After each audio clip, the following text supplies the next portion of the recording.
बहुत बहुत धन्यवाद। तो आज बहुत ही विशेष दिन है, विशेष पवित्र दिन है। आज क्या है आप लोगों में से कौन बताएगा? आज क्या है बहुत विशेष पवित्र दिन? भक्ति सिद्धांत सरस्वती महाराज का आज तिरुभाव दिवस है।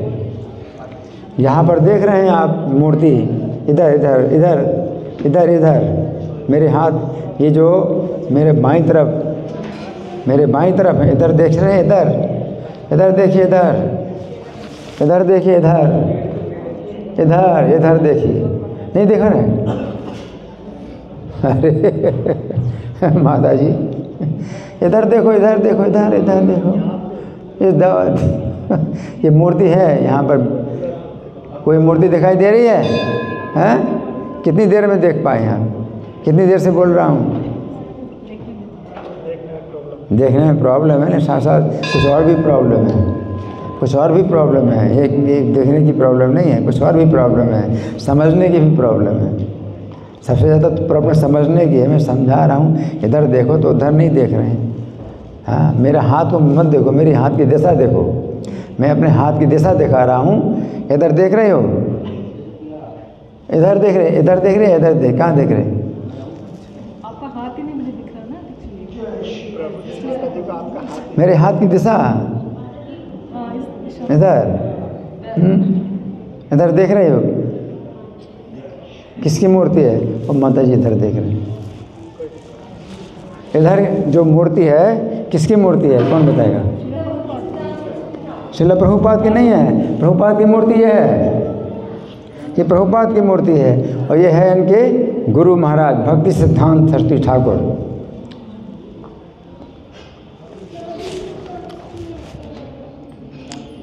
थोड़ा सा तो जो है सूचना जानकारी होना चाहिए ना, इतनी तो जानकारी होनी चाहिए, है ना। पता नहीं कितने सालों से आ रहे हैं लेकिन कुछ पता ही नहीं, कुछ सोचते नहीं कि क्या है ना। यहाँ प्रभुपाद जी हैं, यहाँ उनके गुरु महाराज। आज इनके प्रभुपाद के गुरु महाराज का तिरुभाव दिवस है। क्या है आज? समझ गए माता जी? क्या है आज? कौन बताएगा? डिसिप्लिन है किसका? श्रील भक्ति सिद्धांत सरस्वती ठाकुर। वो हमारे प्रभुपाद के कौन है? गुरुदेव हैं। समझने में बहुत दिक्कत हो रही है आपको, देखने वाली बात नहीं है, समझने वाली है। समझने में बहुत परेशानी हो रही है आपको। तो आज बहुत पवित्र दिन है। आज सवेरे भी इनके बारे में काफ़ी गुणगान हुआ था और इनका जो है अभिषेक हुआ था और आरती हुई थी, पुष्पांजलि हुई थी, इनको भोगार्पण किया गया था और दिन भर इनका जो है दर्शन हो रहा है। तो आज जो है बहुत पवित्र दिन है। ये जो है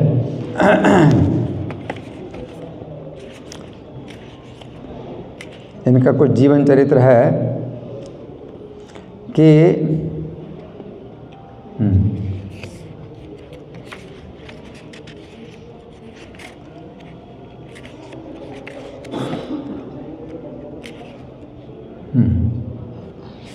चैतन्य महाप्रभु की भविष्यवाणी, चैतन्य प्रभु की भविष्यवाणी थी, तो उसके आधार पर इन्होंने जन्म लिया।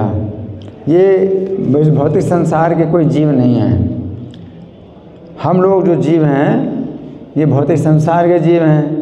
तो अपने कर्म के अनुसार हम क्या करते हैं? जन्म लेते हैं। हमारे कर्म के अनुसार हमें जन्म मिलता है।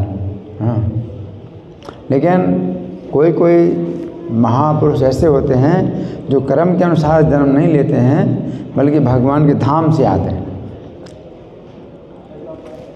भगवान के धाम से आते हैं और फिर भगवान के धाम में चले जाते हैं। ये जो है इस संसार के जीव नहीं होते। तो चैतन्य महाप्रभु के जितने भी संगी हैं, गौरांगीरा संगी गणे नित्य सिद्धे करी माने। हाँ, तो गौरांग भगवान के जो संगी हैं उनको नित्य सिद्ध करके मानना चाहिए। नित्य सिद्ध यानी तीन प्रकार के शुद्ध भक्त होते हैं। सुने सब लोग ध्यान से, तीन प्रकार के शुद्ध भक्त होते हैं। एक तो होते हैं साधना सिद्ध, साधना सिद्ध, दूसरी कृपा सिद्ध, तीसरी नित्य सिद्ध। तो साधना सिद्ध कैसे हैं कि जैसे आप हैं, हम हैं, कोई भी है ना, खूब भक्ति की साधना करें अच्छी तरह से और जो है शुद्ध कृष्ण प्रेम तक पहुंच जाएं, तो साधना सिद्ध कहलाते हैं, है ना।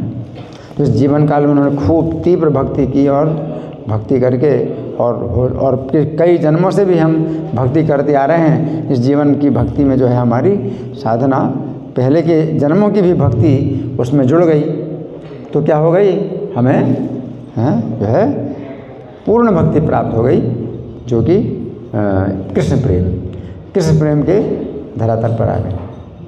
तो वो साधना सिद्ध कहलाते हैं। दूसरे होते हैं कृपा सिद्ध। तो कृपा सिद्ध का मतलब है कि किसी विशेष कृपा के कारण उनको जो है कृष्ण प्रेम प्राप्त हो गया, वो कई जन्मों की साधना उनकी जो रही, तो उस कारण से और इस जीवन में जो है कृपा मिल गई, इस जीवन में कोई साधना नहीं करना पड़ा, तो कृपा सिद्ध कहलाते हैं। और तीसरे होते हैं नित्य सिद्ध। नित्य सिद्ध का मतलब है कि वो भगवान के धाम से आए हैं, जैसे भगवान आते हैं इस पृथ्वी में तो लीलाएं करते हैं और चले जाते हैं, तो उनके संगी जो भगवान के धाम के संगी हैं वो भी आते हैं इस पृथ्वी पर भगवान की आज्ञा से और चले जाते हैं। तो चैतन्य महाप्रभु के अवतार काल में भी ऐसे कई भक्त थे जो उनके ही संगी थे, जैसे रूप गोस्वामी। तो रूप मंजरी हैं, वो इस भौतिक संसार के जीव नहीं हैं, वो भगवान के धाम में नित्य लीला में जो ब्रज है, भगवान का जो ब्रज धाम है उसमें वो रूप मंजरी हैं, वो पुरुष रूप में आए। तो भगवान के धाम में वो स्त्री रूप में है, राधा रानी की सेवा में रूप मंजरी। वो इस भौतिक संसार में आई तो पुरुष रूप में आई, रूप मंजरी, रूप गोस्वामी है ना। लवंग मंजरी है, सनातन गोस्वामी के रूप में आई, है ना। राग मंजरी हैं, रघुनाथ दास गोस्वामी के रूप में आई। तो इस तरह से जो है वो मंजरियाँ चैतन्य महाप्रभु के जीवन काल में भी आई। उसी प्रकार से ये भी एक मंजरी हैं। ये भक्ति सिद्धांत सरस्वती ठाकुर जो है इस पृथ्वी में तो पुरुष रूप में प्रकट हुए, लेकिन भगवान की लीला में ये भी मंजरी हैं, राधा रानी की सेवा में रहती हैं। इनका नाम है नयन मणि मंजरी। क्या नाम है? नयन मणि मंजरी, है ना। इनके जो पिता थे भक्ति विनोद ठाकुर, तो वो भी पुरुष रूप में प्रकट हुए, लेकिन वो भी जो है भगवान के धाम से आए, कमल मंजरी हैं। भक्ति विनोद ठाकुर कमल मंजरी हैं, है ना। तो ऐसी जो है मंजरियाँ भी भगवान की जो है ये चैतन्य महाप्रभु आंदोलन में आती हैं और पुरुष रूप में आती हैं, पुरुष रूप में आती हैं। तो ये जो है इनका बहुत दिव्य जीवन चरित्र, बहुत शुद्ध जीवन चरित्र है ना। नैष्ठिक ब्रह्मचारी हैं ये जो है। तो इनके बारे में जो है भक्ति विनोद ठाकुर जो इनके पिता थे, तो जब इनका जन्म नहीं हुआ था तो भक्ति विनोद ठाकुर को बड़ी चिंता थी कि चैतन्य महाप्रभु का जो संदेश है वो कैसे सुरक्षित रहे, कैसे सुरक्षित रहेगा, क्योंकि चैतन्य महाप्रभु संदेश को दूषित करने वाले बहुत से अपसंप्रदाय थे, बहुत से अपसंप्रदाय थे। और भक्ति विनोद ठाकुर ने उन सबको जो है पर्दाफाश किया कि ये चैतन्य महाप्रभु के संप्रदाय के लोग नहीं हैं, अपसंप्रदाय। उनका जो है जो सिद्धांत है वो मनगढ़ंत सिद्धांत, जो कि पुस्तकों पर आधारित नहीं है, पुस्तकों पर आधारित नहीं, शास्त्रों पर आधारित नहीं, मनगढ़ंत सिद्धांत, है ना। और वे लोग जो है भक्ति के नाम पर जो 4 नियम हैं उनको भी तोड़ते थे, जैसे व्यभिचार है ना। तो हमारे लिए बड़ी कठोरता से हमें इसका जो है निषेध करना होता है कि किसी प्रकार से विवाह के बाहर स्त्री पुरुष के संबंध नहीं। लेकिन वो लोग जो है खुल करके ऐसे स्त्री पुरुष के संबंध करते हैं और वो भक्ति में जो है अपना दिखाते हैं कि वो बहुत आगे बढ़ गए भक्ति में, तो वो प्राकृत सहजिया कहलाते हैं। इसी प्रकार से कई 13 अपसंप्रदाय ऐसे जो अपने को चैतन्य महाप्रभु का अनुयायी बताते हैं, लेकिन वो चैतन्य महाप्रभु के सिद्धांत को नहीं मानते। चैतन्य महाप्रभु जैसे कठोरता से नियमों का पालन करते थे और जो है 4 प्रकार के पाप कर्म से जो है बिल्कुल जो ऊपर उठे हुए थे, तो वो जो है चैतन्य महाप्रभु का संप्रदाय। तो चैतन्य महाप्रभु का ये जो सिद्धांत है और जो नियम, तो भक्ति विनोद ठाकुर को जो है चिंता थी कि उनके बाद कौन होगा जो कि रक्षा करेगा चैतन्य महाप्रभु के सिद्धांत की और चैतन्य महाप्रभु के नियमों की। तो इन्होंने भक्ति विनोद ठाकुर ने एक ऐसे पुत्र के लिए प्रार्थना की थी जगन्नाथ जी से। जगन्नाथपुरी में रहते थे, तो उन्होंने एक ऐसे पुत्र के लिए प्रार्थना की थी कि आप ऐसा पुत्र दीजिए, हे जगन्नाथ, आप ऐसा पुत्र दीजिए जो कि चैतन्य महाप्रभु के संदेश की सुरक्षा करे और सुरक्षित रूप में उसको शुद्ध प्रचार करे। तो उनको ही जो है भक्ति विनोद ठाकुर घर में इनका जन्म हुआ। तो इनका जन्म हुआ था 6 फरवरी 1874 में। कितनी तारीख को हुआ था उनका जन्म? कितनी तारीख को हुआ है? 6 फरवरी 1874 में इनका जन्म हुआ था, है ना। तो दिव्य महापुरुष श्रील भक्ति विनोद ठाकुर जी के घर में प्रकट हुए। इनका घर पुरी में जगन्नाथ मंदिर के निकट था। ये 62 वर्षों तक इस भौतिक संसार में रहे और इस अवधि के दौरान इन्होंने इस लोह युग में श्री कृष्ण चैतन्य महाप्रभु द्वारा उद्घाटित भगवान के दिव्य प्रेम संदेश के प्रसार द्वारा इस विश्व के लोगों के सामने अतुलनीय मार्ग का रहस्य प्रकट किया। तो ये महापुरुष जो है कृष्ण कृपा श्री मूर्ति श्री भक्ति सिद्धांत सरस्वती गोस्वामी ठाकुर थे। इन्होंने विस्तृत टीकाएँ लिखी, समीक्षाएँ लिखी, लेख लिखे और श्लोक लिखे, असीमित व्याख्यान दिए, अपने शिष्यों को अनुयायियों को पत्र भी लिखे। किंतु ये अल्प है, सब लोग नहीं जानते इस बात को कि कृष्ण भावना भावे दर्शन के विभिन्न तथ्यों को समझाने स्पष्ट करने हेतु इन्होंने कई कहानियों को भी जो है प्रदान किया है। इन्होंने कई कहानियाँ, तो कई बार कहानी के माध्यम से जो है सिद्धांत आसानी से समझ में आता है। तो उन्होंने कहानी, है ना, तो इस पुस्तक में जो है वो उनकी दी हुई कहानियाँ हैं, है ना। तो इसमें कितनी कहानियाँ हैं वो मैं बताता हूँ। टोटल कितनी कहानियाँ? 50। इसमें जो है 50 कहानियाँ हैं इसमें। तो ये इससे क्या होता है कि बड़े रोचक तरीके से सिद्धांत समझ में आता है ना। तो मैं इनकी कहानियाँ सुनाऊंगा, है ना। इनका जो है जीवन चरित्र तो बहुत विस्तृत है और जो है जितना सुनाए उतना ही कम है, लेकिन हाँ, आज हम जितना समय हमारे पास है हम इनके द्वारा सुनाई गई कहानियाँ सुनाऊंगा, है ना। तो आप सुनिए बड़े ध्यान से। एक जो है निर्धन विधवा थी, विधवा माता जी निर्धन थी और अपने इकलौते पुत्र को पाल पोसकर बड़ा करने के लिए जो है वो आवश्यक धन भोजन से संघर्ष कर रही थी। कठिनाइयों को झेलते हुए जैसे उसको लगा कि पुत्र जो है एकमात्र सहारा है, भविष्य में यही सहारा है मेरा, तो उसने पुत्र के लिए एक शिक्षक नियुक्त किया।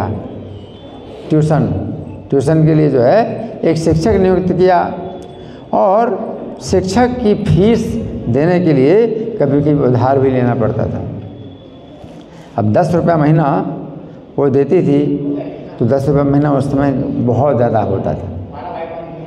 उस समय 10 रुपया महीना बहुत ज़्यादा होता था। आजकल तो 10 रुपया एक दिन में भी किसी को दो तो कोई काम करने के लिए तैयार नहीं। 10 रुपया कुछ नहीं, लेकिन 10 रुपया महीना बहुत ज़्यादा होता था, तो उसको उधार भी लेना पड़ता था, है ना।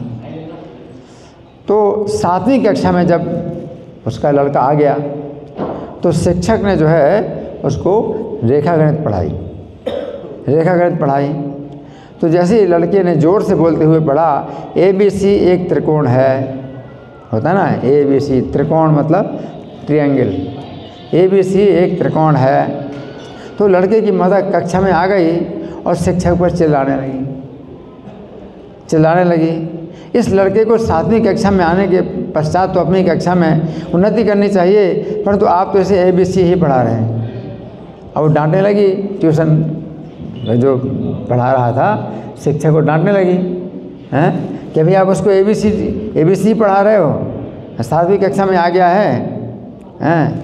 ये सब तो उसने तभी सीख लिया था जब ये बच्चा था हैं। और ये भी सोचने की बात है, इसके लिए मैं आपको हर महीना 10 रुपये दे रही हूँ, 10 रुपये दे रही हूँ। आज के बाद आपको यहाँ आने की कोई आवश्यकता नहीं। यदि आप केवल ABC ही पढ़ाना जानते हैं तो आप केवल प्राइमरी स्कूल के टीचर हो, आप 7वीं कक्षा के टीचर नहीं। और इतना गुस्सा उसने दिखाया, इतना प्रचंड उग्र तरीके से वो बोली कि शिक्षक को तर्क वितर्क करने का अवसर ही नहीं प्राप्त हो सका, उसे वो स्थान छोड़ करके जाना ही पड़ा। इतनी जोर से डांटा, इतनी गुस्सा, कोई जो है सुनने के लिए तैयार नहीं। तो जो हायर जो एजुकेशन होता है उसमें भी ABC का जो है प्रयोग किया जाता है, ABC अक्षरों का प्रयोग किया जाता है। हायर एजुकेशन है जो त्रिकोणमिति बोलते हैं, ज्यामिति बोलते हैं, रेखागणित बोलते हैं, तो प्राइमरी के बच्चों को थोड़ी सिखाई जाती है रेखागणित। लेकिन वो ABC के जो है नाम से वो इतनी ज़्यादा नाराज़ हो गई कि उसको निकाल दिया कि हमारे लड़के को आप जो है ABC सिखा रहे हो, तो प्राइमरी की शिक्षा है ना।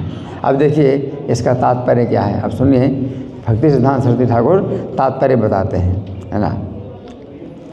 तो बहुत से लोग जो है ऐसे हैं कि विधवा ने जो है तर्क प्रस्तुत किया, उसी प्रकार से उनका कहना है। क्या कहता है, संपूर्ण समय इस विश्व में सेवा करते करते हम थक चुके हैं। इस प्रकार की गुलामी की मनोवृत्ति सब कठिनाइयाँ इसी में पैदा होती हैं, चिंता होती है, गुलामी, है ना। और धर्म के क्षेत्र में भी अगर हमें गुलामी करनी पड़े तो मोक्ष प्राप्त करने के बाद भी अगर गुलामी की स्थिति में हमें भगवान की सेवा करने पड़े तो हम उन्नति कैसे करेंगे। उनका ये कहना है कि अभी तो आप भक्ति कर रहे हो तो गुलामी कर रहे हो, भगवान की गुलामी कर रहे हो, लेकिन आगे चल कर के जब भक्ति में आप शुद्ध हो जाएंगे तो फिर जो है आप गुलाम नहीं रहेंगे, आप भगवान बन जाएंगे। उनका ये कहना है, उनका ये कहना है। जो मायावादी लोग होते हैं तो वो इस प्रकार का तर्क देते हैं। क्या तर्क देते हैं, अभी हम भगवान की गुलामी कर रहे हैं, हम भगवान की सेवा कर रहे हैं, लेकिन हम जब हमारी भक्ति और बढ़ती जाएगी तो अंत में क्या होगा कि भगवान ख़त्म हो जाएंगे और हम भगवान बन जाएंगे। अभी हम भगवान के सेवक हैं, फिर भगवान नहीं रहेंगे और हम भगवान बन जाएंगे। इस प्रकार की जो है उनकी जो है मानसिकता होती है। उनका ये कहना है कि अगर शुरू में भक्ति में जो है आप भगवान की सेवा कर रहे थे और आप अभी 10 साल 20 साल और इतने आप पक्के हो गए भक्ति में और फिर भी भगवान की सेवा कर रहे हो तो फिर फ़ायदा क्या हुआ। मुक्ति के बाद भी अगर भगवान की सेवा करेंगे तो फिर वो तो सेवा करना तो आप बड़ी जो है निंदा की बात है, आप हम सेवा क्यों करें भगवान की। इस प्रकार की मानसिकता लोगों की होती है। अब भौतिक संसार में हम जब सेवा करते हैं तो हमें जो शोषण लोग करते हैं, आप जिसकी सेवा करोगे वही आपका शोषण करेगा। तो इस प्रकार की जो मानसिकता है उनके दिमाग में ऐसी बन गई कि भगवान भी ऐसा ही है। लेकिन भगवान अपने सेवकों की जो है सेवा करते हैं। भगवान कितने जो है उदार हैं, दयालु हैं, प्रेमी हैं। तो भगवान की सेवा हम जो भक्त लोग हैं वो क्या चाहते हैं कि जन्म जन्म हमें अपनी सेवा में लगाओ। जो भक्त हैं, मम जन्मनि जन्मनीश्वरे भवतात् भक्ति रहे तो गीत। तो ये जो है सिद्धांत है कि हम भगवान के जो है क्या हैं, सेवक हैं और ये नित्य सेवक, हम भगवान के नित्य सेवक हैं। और इस भगवान की सेवा में इतना आनंद है, इतना आनंद है कि मुक्ति का आनंद जो है कुछ नहीं है। मुक्ति का आनंद तुच्छ है, भगवान की सेवा के आनंद है। उनके दिमाग में क्या विचार आता है कि भाई अभी आप भगवान की सेवा कर रहे हो, तो अभी तो जैसे संसार में भी ऐसे होता है कि आप किसी बॉस की सेवा में लगे हो, है ना, तो मजबूरी है कि आप उसकी सेवा कर रहे हो। आगे चल करके फिर क्या होगा कि आप खुद बॉस बन जाओगे। जो आपका अभी बॉस है वो बॉस नहीं रहेगा आपका, आप खुद बॉस बन जाओगे। तो इसी प्रकार से हमारा भी भक्ति में हमें क्या सोचना चाहिए कि अभी तो हम भगवान की सेवा कर रहे हैं, आगे चल कर के भगवान नहीं रहेंगे, हम भगवान बन जाएंगे। और जो भक्त हैं 10 साल 20 साल, अब जैसे मैं 40 साल से भक्ति कर रहा हूँ और फिर भी भगवान की सेवा कर रहा हूँ, तो मुझे क्या कहेंगे कि तुम भक्ति में क्या आगे बढ़े, तुम भक्ति में क्या आगे बढ़े। तुम 40 साल हो गए भक्ति करते करते, अब भक्ति छोड़ करके अब क्या बनो, मुक्त बन जाओ, भक्ति से मुक्त बन जाओ। अब भक्ति की क्या ज़रूरत है, अब तो मुक्ति की ज़रूरत है, तुमको मुक्त हो जाओ, हैं। इस प्रकार से जो है, और वो इतना मतलब बहस करेंगे कि उनको समझाना मुश्किल है। उनसे फिर जो है दूर ही रहना चाहिए, समझना नहीं चाहते, तो वो मायावादी होते हैं, है ना। तो यहाँ पर भक्ति सिद्धांत सरस्वती ठाकुर ने ये उदाहरण दिया, एक विधवा माता जी, है ना। तो भक्ति सिद्धांत सरस्वती ठाकुर कह रहे हैं कि ये अज्ञानी जीव जो है क्या सोचता है कि हमारी गुलामी जो है, अभी तो हम गुलाम बने हुए हैं, और मोक्ष होने के पश्चात हम क्या हो जाएंगे, स्वतंत्र हो जाएंगे, अहम ब्रह्मास्मि। तो वो सोचते हैं अहम ब्रह्मास्मि, ये सबसे ऊंची स्थिति है कि मैं ब्रह्म हूँ। तो ये जो है अहम ब्रह्मास्मि तो वेद वाक्य है, लेकिन वो प्रारंभिक वेद वाक्य है। अहम ब्रह्मास्मि का मतलब ये है कि मैं शरीर नहीं हूँ, मैं अविनाशी जो है आत्मा हूँ, ब्रह्म है। लेकिन वो जो भगवान है वो परम ब्रह्म है ना। और जो ब्रह्म है जब अपने जो है स्वरूप में आ जाता है तो परम ब्रह्म की सेवा करता है। तो हमारा स्वरूप ही है भगवान की सेवा करना।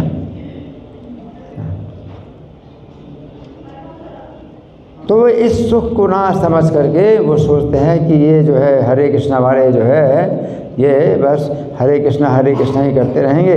अब हरे कृष्णा छोड़ दो और भगवान की पूजा सेवा भगवान का गुणगान करना बंद कर दो, अब क्या बन जाओ, मुक्त हो जाओ। तो वो विधवा माता जी वही सोच रही कि प्राइमरी की कक्षा में ABC जो पढ़ाई गई वही ABCD जो है 7वीं कक्षा में पढ़ रहा है। ये तो जो है प्राइमरी की पढ़ाई कर रहा है, तो 7वीं कक्षा की कहाँ पढ़ाई कर रहा है। लेकिन होता क्या है कि ये जो भक्ति हमारी जितनी ज़्यादा जो है शुद्ध होती है, उतना ज़्यादा हमारा भगवान के प्रति सेवा की भावना विकसित होती है। और प्रेम के धरातल में फिर माया की सेवा से हमेशा के लिए हम मुक्त हो जाते हैं और भगवान की सेवा में पूरी तरह से जुट जाते हैं। तो हमारा जो है वास्तव में स्वरूप क्या है, भगवान की सेवा में है। तो अभी हम शुरुआत जो होती है प्राइमरी जो भक्ति होती है, तो उसमें क्या है कि हम माया की सेवा में 90% लगे हैं और 10% भगवान की सेवा में लगे हैं।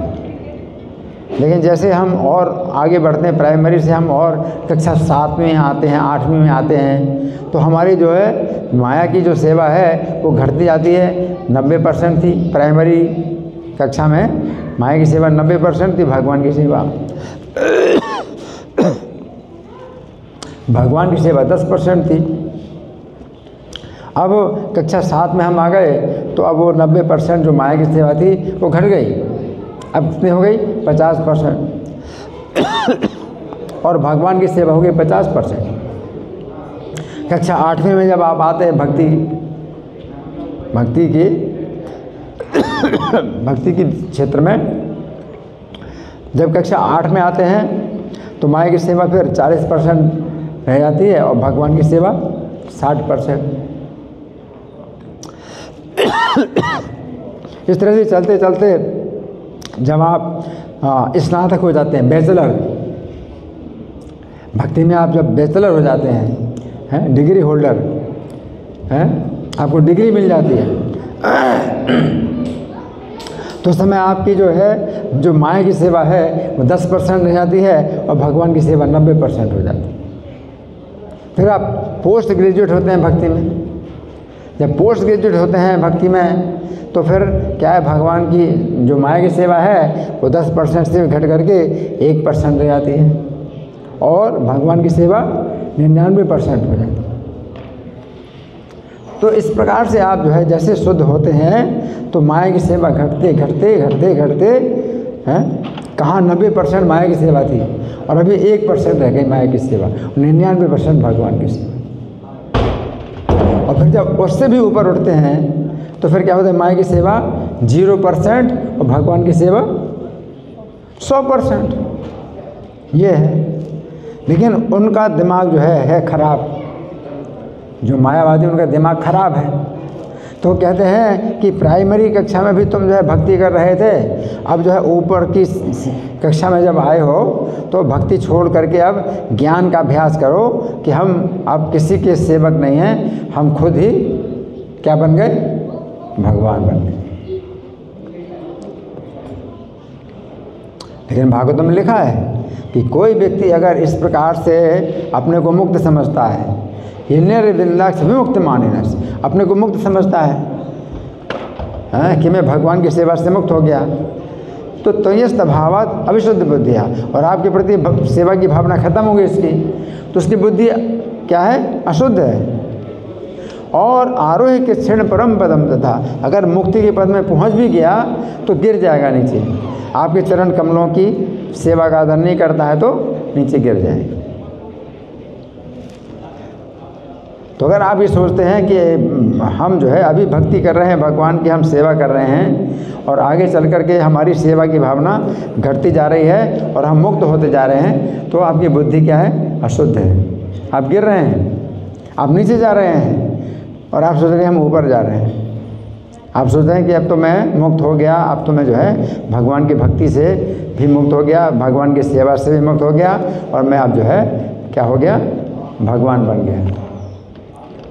तो क्या होगा, नीचे नीचे गिरेंगे, पतंत ध्रो अनादित उसमें धन गया। तो होना क्या चाहिए कि जो भक्ति की भावना है और बढ़े और बढ़े और शुद्ध हो, उसको कहते हैं कृष्ण भावना अमृत। अमृत है, कृष्ण के प्रति सेवा की जो भावना होती है वो अमृत है। और जहाँ कृष्ण की सेवा की भावना घट गई तो फिर क्या है, वो विष आपकी चेतना में क्या हो गया, विष पैदा हो गया। हाँ, तो आप विष के द्वारा आप मारे जाएंगे, वो जन्म मरण के चक्र में आप गिर गए। जहाँ आप सोचते हैं कि मैं मुक्त हो गया, मुझे भगवान की सेवा की ज़रूरत नहीं है, तो वहाँ पर आप क्या हो गए, जन्म मरण के चक्र में फंस गए। तो यहाँ पर भक्ति सिद्धांत सरस्वती ठाकुर जो है ये बता रहे हैं कि कोई सोचता है अहम ब्रह्मास्मि, मैं ब्रह्म हूँ की अनुभूति जो है हम विकसित करेंगे, हम भक्ति को छोड़ करके हम वो विकसित करेंगे। ऐसे तर्क वितर्क को सुनकर शुद्ध भक्त ये तर्क प्रस्तुत करेंगे कि पुरुषोत्तम भगवान की सेवा या भक्ति ही समस्त जीवात्माओं की नित्य स्थिति है। भक्त तो तर्क करेगा कि आप क्या बात कर रहे हो, ये तो भगवान की सेवा तो जीव का अपना स्वरूप है, जीवे स्वरूप हो कृष्णेर नित्य दास, हम तो नित्य दास हैं। तो साधना भक्ति से ऊपर भाव भक्ति होती है, भाव भक्ति से प्रेम भक्ति होती है। तो जब ऐसी भक्ति विकसित हो जाती है तो वो जो है उस तब जीवन का पूरा अर्थ मिल जाता है, यानी जीवन सार्थक हो गया। तो भक्त ऐसा तर्क देता है। भगवान श्री कृष्ण के लिए दासता स्वीकार करना साधना भक्ति कहलाती है और मुक्ति के बाद श्री कृष्ण की घनिष्ठ रूप में दासता स्वीकार करना ये प्रेम भक्ति कहलाती है। साधन भक्ति में हम चाहते नहीं भगवान के दास बनना, हाँ, हमारा अहंकार होता है हम क्यों भगवान की सेवा करें, लेकिन हम सेवा करते हैं मजबूरी में कि भाई भक्तों के समाज में आ गए तो करनी पड़ेगी सेवा। तो मजबूरी में सेवा करते हैं। लेकिन फिर जब घनिष्ठ रूप से दास्ता हमारी भगवान के प्रति हो जाती है तो फिर वो प्रेम भक्ति कहलाती है ना। तो मुक्त अवस्था में परम पुरुषोत्तम भगवान की सेवा करना ऐसा होता है कि आप रोक नहीं सकते हैं। आपको कोई 10 करोड़ रुपया दे कि भाई आज के दिन जो है आप भगवान का नाम नहीं लेना, भगवान का स्मरण नहीं करना, आपको 10 करोड़ रुपया दिया जाएगा। तो 10 करोड़ रुपए को ठुकरा देगा वो, मुझे 10 करोड़ रुपए नहीं चाहिए, मैं जो है भगवान का नाम में जो है मुझे सब आनंद मिल रहा है, सब सुख मिल रहा है। 10 करोड़ रुपए मुझे नरक के समान है। तो 10 करोड़ रुपए को भी ठुकरा देगा, नरक के समान है, मैं भगवान के नाम को नहीं छोड़ सकता। तो इतना जो है भगवान की सेवा का जो सुख है, भगवान की सेवा में सुख है, वो जो है भक्ति सिद्धांत त्रिवेदी ठाकुर ये सिखा रहे हैं। प्रारंभिक स्तर पर वर्णमाला सीखते समय ABCD का अभ्यास किया जा सकता है। फिर विश्वविद्यालय की जो उच्चतम परीक्षाएं होती हैं उनमें जब आप पास होते हैं तो फिर आप जो है उनकी जो है कलात्मक क्षमता आप विकसित करते हैं। अब ABCD का प्रयोग करेंगे आप तो उसमें आप ट्रायंगल बनाएंगे, कुछ और भी आकृतियाँ बनाएंगे, तो उनका तो और ज़्यादा उपयोग होता है ABCD, है ना। इस कहानी में वर्णित विधवा के विचारों के समान ही निर्विशेषवादी व्यक्ति मनगढ़ंत विचारों का समर्थन करते हैं कि ABCD का अभ्यास केवल प्रारंभिक स्तर के बच्चों द्वारा किया जाना चाहिए। ये अक्षर किसी विद्वान पुरुष के लिए किसी काम के नहीं, व्यर्थ है। अब ABCD बिल्कुल नहीं आपको बोलना, आप बड़े विद्वान हो गए तो ABCD बोलना ही नहीं। तो वो निर्विशेषवादी क्या कहते हैं कि अभी आप भक्त बन रहे हो, भक्ति कर रहे हो, बहुत बढ़िया है कि अच्छी तरह से भक्ति करो, है ना। आगे चलकर क्या होगे, हमारे जैसे बन जाओगे। कैसे? ज्ञानी। और भक्ति भगवान की सेवा जो है फिर छोड़ करके हमारी तरह क्या बन जाओगे, ज्ञानी बन जाओगे, वैसा बताते हैं, है ना। तो ये जो है उसी प्रकार से कि ABCD अब जो है तुमने प्राइमरी में सीखी थी, अब तुमको ABCD बोलने की ज़रूरत नहीं है, अब तो तुम जो है कुछ और ही सीखो। तो भक्ति सिद्धांत ठाकुर कहते हैं ऐसा नहीं है कि केवल भक्ति के कार्य करते समय ही श्री कृष्ण की सेवा स्वीकार करना चाहिए, इसे तो मुक्ति द्वारा भी सिद्धि प्राप्त करने पर पुनः जागृत करना चाहिए। मुक्ति के धरातल पर भी इस भक्ति को क्या है, जगाना चाहिए, है ना। क्योंकि भगवान श्री कृष्ण की सेवा करना ही हमारा नित्य कर्तव्य स्वरूप, भगवान की सेवा करना ही हमारा नित्य स्वरूप है, हमारा व्यवसाय। व्यवसाय को अंग्रेजी बोलेंगे एंगेजमेंट। अगर आप सेवा नहीं करते भगवान की तो आपको जो है परेशानी, बड़ी परेशानी होगी। प्रभुपाद यही कहते हैं कि अगर मैं कुछ सेवा नहीं करता हूँ भगवान की तो मैं परेशान हो जाता हूँ, है ना। आगे मुक्ति प्राप्त करने के बाद भी भगवान श्री कृष्ण की सेवा करना, उनकी सेवा करना ही सेवा का वास्तविक सर्वाधिक उत्तम रूप है। माया की गुलामी करना और भगवान कृष्ण की गुलामी करना दोनों को कभी एक समान नहीं मानना चाहिए। आप कभी भी जो है माया की गुलामी से नहीं छूट सकते अगर कृष्ण की गुलामी नहीं करो। माया की सेवा में आपको लातें खाने को मिलती है और जो है कष्ट पर कष्ट भोगने पड़ते और कृष्ण की सेवा में कृष्ण का प्रेम मिलता है और सुख मिलता है और भक्ति के अनेक प्रकार के रस प्राप्त होते हैं। भक्तों की संगति में आनंद प्राप्त होता है, संतुष्टि प्राप्त होती है और आनंद प्राप्त होता है भगवान की सेवा। तो ये सोचना कि भाई प्रारंभ में तो हमें भक्ति करनी पड़ती है और हम भगवान की सेवा करते हैं, लेकिन आगे चल कर के लक्ष्य क्या है हमारा, कि हम मुक्त हो जाएं और भगवान की सेवा से भी मुक्त हो जाएं। जी महाराज जी के रूम से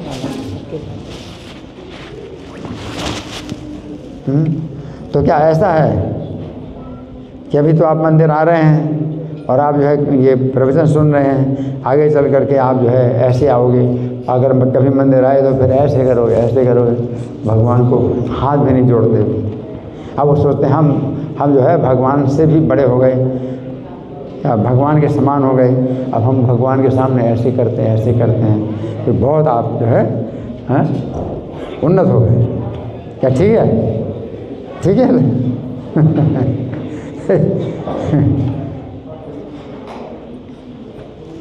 वो कहेंगे अरे भक्ति तो ABCD है, प्राइमरी कक्षा में ABCD पढ़ रहे थे, भक्ति कर रहे थे, हैं अब जो है आप हायर एजुकेशन में आ गए, हाई क्लास में आ गए, हाई स्कूल में आ गए हो, तो फिर वही भक्ति वही कर रहे हो, वही हरे कृष्ण का जाप कर रहे हो, है ना। तो फिर क्या उन्नति की? अब उन्नति करो, भक्ति को छोड़ो, हैं और क्या बनो? हैं भगवान बनो, भगवान बनो। अज्ञान है ये, है ना। इस तरह से जो है यहाँ बताया है। अब सुनिए एक और दूसरी कहानी। 50 कथाएं हैं, ये पुस्तक है उपाख्यान उपनिषद, 50 कथाएं हैं। एक बार एक सरोवर में एक मेढकी रहती थी।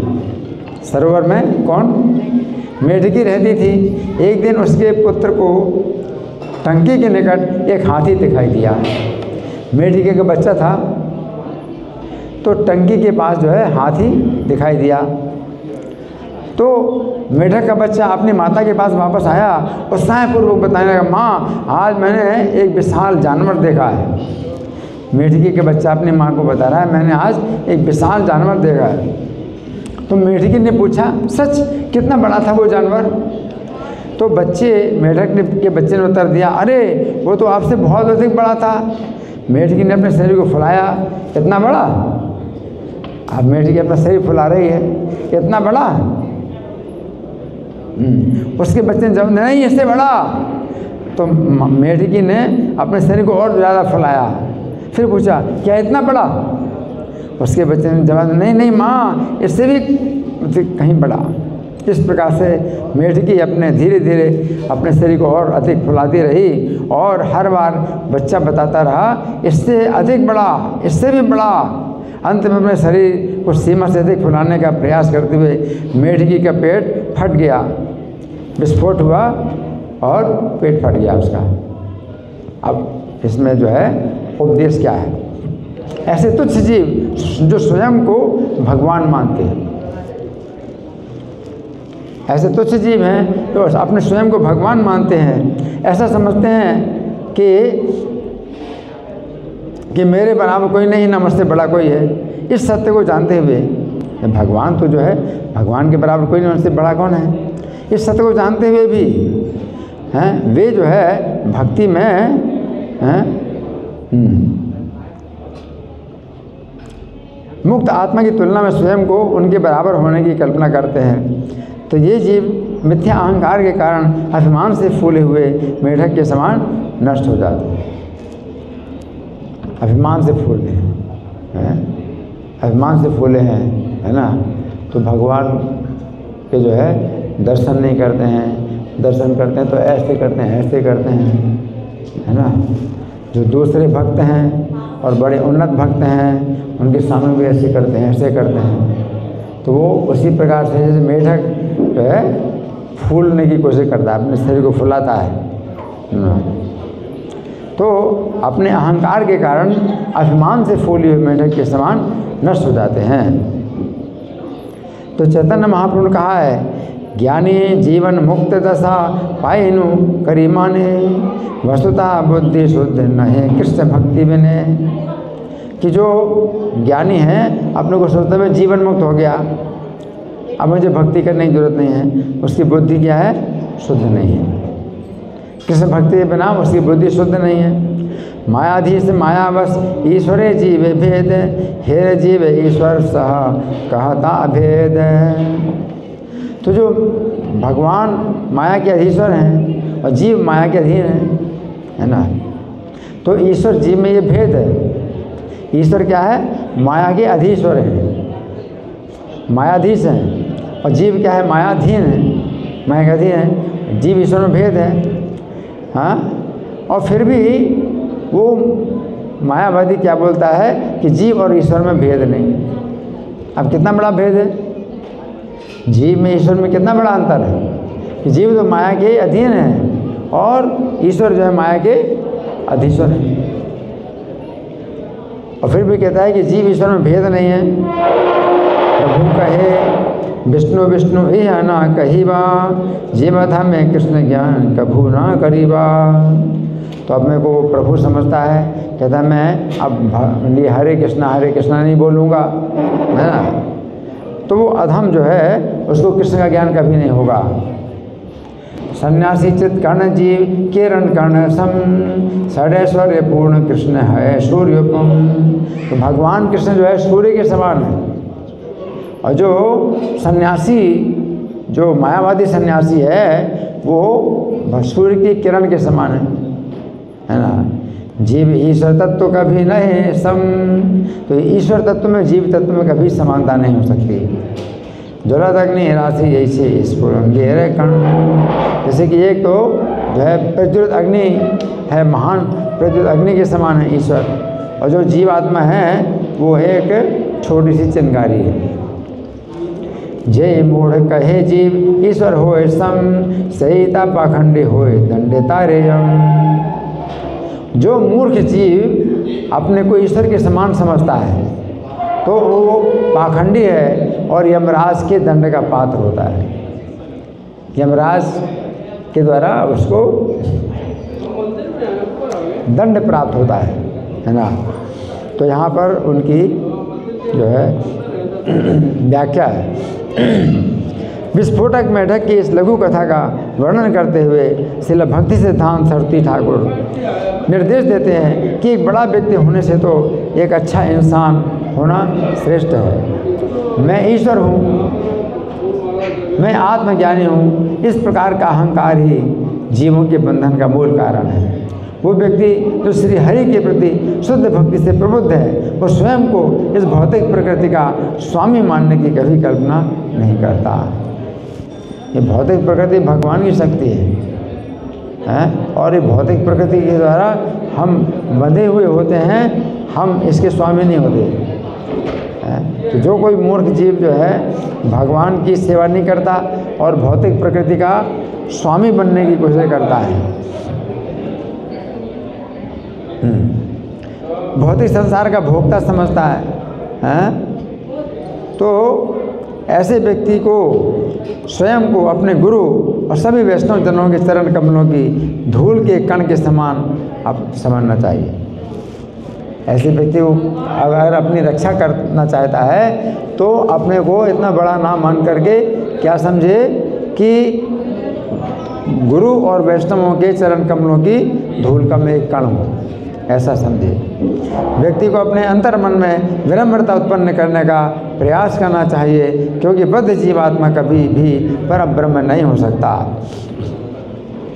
जैसे रावण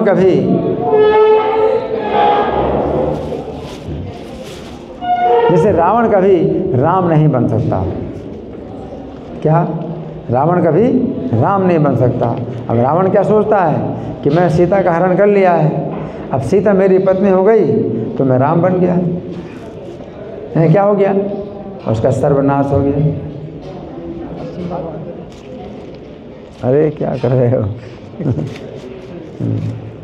उसका सर्वनाश हो गया, क्योंकि वो रावण क्या चाहता था? राम बनना चाहता था, सीता का पति बनना चाहता था।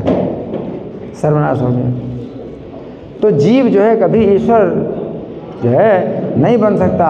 और जीव अगर अपने को ईश्वर समझता है या बनने की कोशिश करता है ना, तो जैसे मेढक है, हाथी बनने के चक्कर में क्या होता है? फट जाता है, हाथी तो बन नहीं सकता। इसी प्रकार से जीव जो कभी भी भगवान बनने की कोशिश ना करे। तो क्या करना चाहिए? क्या अपने को समझना चाहिए? क्या शिक्षा मिली? हाँ, ये भी है कि कृष्ण का नित्य दास है। और भी कुछ बताया कि उसे क्या समझना चाहिए अपने आप को। और कोई? ये तो इन्होंने उत्तर दिया कि जीव का स्वरूप है कृष्ण का नित्य दास, है ना। ये नित्य दास हम अभी वो ही नहीं बन सकते, तो हमें क्या सोचना चाहिए अपने को? दास का दास, भगवान के दासों का भी जो है चरणों की धूल का एक कण। अगर हम जो है किसी जन्म में अगर ऐसे महापुरुष भक्ति सिद्धांत सरस्वती ठाकुर के चरणों की धूल बन गए तो समझो कि बहुत बड़ी सफलता मिलती, ऐसा सोचो। भगवान बनने की बात बहुत दूर है। भक्ति सिद्धांत सरस्वती ठाकुर जो ऐसे महापुरुष हैं, उनके चरणों की धूल भी अगर बन गए तो हमारा जीवन सफल हो गया, ये सोचना चाहिए। तो ये क्या है, ये भक्ति में जो है आपकी स्वस्थ भावना कहलाती है। स्वस्थ भावना भक्ति में ये होती है। और अगर आपकी भावना इस प्रकार की होती है कि अभी हम भगवान का भजन कर रहे हैं तो मन में यही सोच रहे हैं कि आगे चल कर के हमें जो है क्या बनना है, भगवान बनना है, तो आपका भजन शुरू ही नहीं हुआ। तो आपका भजन शुरू ही नहीं हुआ। अगर पहले से आपके दिमाग में ये विचार है कि आगे चल कर के तो हम भगवान बन जाएंगे, तो आपकी जो भक्ति है वो शुरू ही नहीं हुई। इसलिए इस सिद्धांत का जो है हमेशा खंडन किया जाता है, क्योंकि ये विचार किसी व्यक्ति के दिमाग में एक बार अगर आ गया तो वो जो है पकड़ लेता है, उसका सर्वनाश हो जाता है। मायावादी भाष सुने होए सर्वनाश। मायावादी जो व्याख्या हैं, गीता की भी व्याख्याएं चल रही, बहुत गीता की व्याख्या हो रही, मायावादी व्याख्या। तो मायावादी भाष सुने होए सर्वनाश। अगर मायावादी व्याख्या आपने सुनी तो सर्वनाश हो गया। मायावादी का यही मतलब होता है कि अभी तो आप भगवान की सेवा कर रहे हैं, भगवान के जो है भक्त हैं,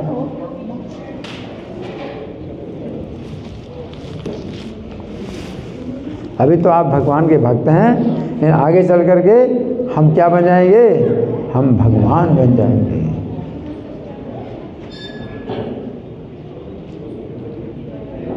तो क्या होगा?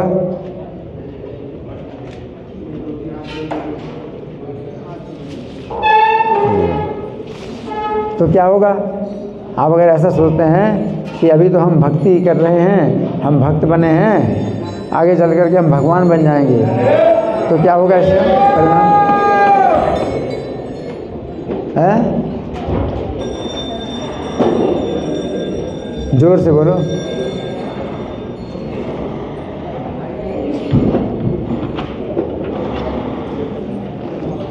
लो माइक पर बोलो, क्या कह रहे हैं? इनको दो। हाँ बोलो क्या?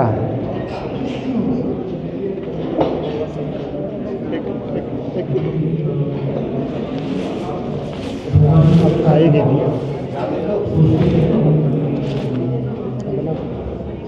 जल्दी करो। हाँ क्या है? मायावादी का ये विचार जो है जरा सा भी घुस गया दिमाग में तो क्या हो गया? सर्वनाश। आपकी भक्ति जो है फिर जड़ से ख़त्म हो गई। अगर हम ये सोचते हैं कि अभी तो मैं भक्ति कर रहा हूँ, आगे चल करके मैं भगवान बन जाऊँगा, तो भक्ति आपकी शुरू ही नहीं हुई, क्योंकि भगवान तो हृदय में बैठे हुए हैं ना। इसलिए भक्ति की भावना तो अब जड़ से ख़त्म हो गई, तो सर्वनाश हो गया। अब वो जो है भक्ति की लता का बीज आपको मिला था, और वो बीज आपने बोया हृदय की भूमि में, सिंचन किया और वो बड़ी हो गई, और वो जो है ये जो ब्रह्मांड के आवरण को भी पार कर गई, इतनी ऊपर चली गई। और यहाँ आपने जब ये सोचा कि ये जो भक्ति है तो आगे चल करके तो हम फिर भगवान बन जाएंगे, हैं, भक्ति ख़त्म हो जाएगी, तो वो जो भक्ति आपने इतनी जो सिंचन की वो जड़ से उखड़ गई, सब जड़ से। तो सर्वनाश। मायावादी भाषा सुन ले है सर्वनाश। इसलिए हमें मायावादी जो विचार हैं इनकी निंदा करनी होती है। क्यों निंदा करनी होती है? क्योंकि अगर आपके दिमाग में घुस गया अभी हम निंदा कर रहे हैं तो आप सचेत रहोगे कि कोई इस प्रकार की बातें करे तो कान बंद कर लो, विष्णु विष्णु विष्णु, है ना। कि कान में जो है जो चला गया है तो हमें उसका भी प्रायश्चित करना चाहिए कि क्यों हमारे कान में ये बात आ गई, है ना। बहुत गलत बात है, तो आप सचेत रहो। तो इसलिए हम मायावादियों की निंदा करते हैं। और मायावादी हमारी निंदा नहीं करते, वो क्या कहते हैं, बहुत बढ़िया है, बहुत अच्छा है, भक्ति करते रहो, आगे चल करके फिर क्या बन जाओगे, भगवान बन जाओगे। वो कहते हैं बहुत बढ़िया है, ऐसी भक्ति करते रहो, ऐसी करते रहो, आगे चल करके भगवान बन जाओगे। सर्वनाश, आपका सर्वनाश कर रहे हैं वो।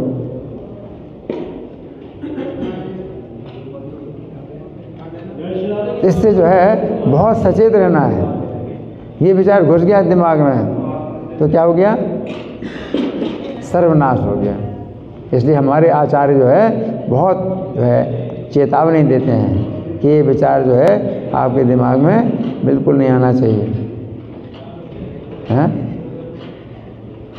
जीवेर स्वरूप कृष्ण नित्यदास है। हमारी सेवा की भावना बढ़ती जाए और माया की सेवा की से जो है हम छूटें। माया जो है हमको बहुत प्रलोभन देती है, हैं, कि तुम जो है इसी तरह से अगर करते रहोगे तो तुम जो है ईश्वर बन जाओगे। तुम तो ईश्वर हो, है ना। तुम मेरी सेवा करो तो तुम ईश्वर बन जाओगे। और माया जो है लातें भी खूब मारती है और कहती है अब कोई बात नहीं है, अब आप ईश्वर बन जाओगे। और फिर लातें मारती है, और लातें मारती जाती है, और बहुत पिटाई करती है और क्या कहती है कि कोई बात नहीं, अब ईश्वर बन जाओगे, है ना। और लातें जो है आपको पड़ती जाती हैं, लगातार लातें पड़ती जाती हैं। तो वो कहते हैं हाँ अब तो मैं ईश्वर बन जाऊँगा, अब कोई बात नहीं। और लातें खाता जाता है माया की, है ना। इसलिए बहुत सचेत रहना चाहिए कि हम जो है इन प्रकार के विचारों से हम जो है प्रभावित ना हों। ठीक है, धन्यवाद। श्रील भक्ति सिद्धांत सरस्वती ठाकुर तिरुभाव तिथि महामहोत्सव की जय। श्रील प्रभुपाद की जय। हरे कृष्णा।